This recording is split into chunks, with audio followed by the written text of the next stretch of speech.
하나님께 순종하면 나라가 부강해지나라는 생각을 해볼 수 있습니다. 구약에서도 하나님의 말씀에 순종하면은 그 나라가 강해진다라는 얘기가 모세오경에도 나오고 여러 번 등장합니다.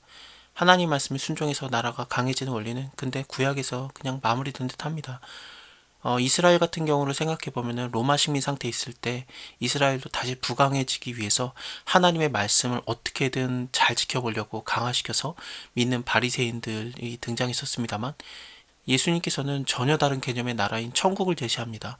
물론 예수님은 하나님 말씀에 죽기까지 순종하셨습니다. 아무튼 예수님 때부터 천국이 제시되며 특정한 나라가 아니라 더 큰 개념의 나라, 하나님의 뜻대로 이루어지는 하나님의 통치가 임하는 하나님의 나라에 대해서 소개해 주십니다. 예수님이 말씀하시는 나라의 부강함도 인간들이 기대했던 나라의 부강함과는 다른 개념입니다. 예를 들면 가난한 자가 복이 있다거나 하루 먹을 양식, 일용할 양식을 구하는 등은 사람들이 원했던 나라의 부강함과는 거리가 멀어 보입니다. 사실 구약 때도 하나님의 말씀에 순종하지 않았던 때에 부강해진 적이 있었습니다. 예를 들면 아합 왕 때 그랬습니다. 그때가 솔로몬 이후에 최전성기였습니다.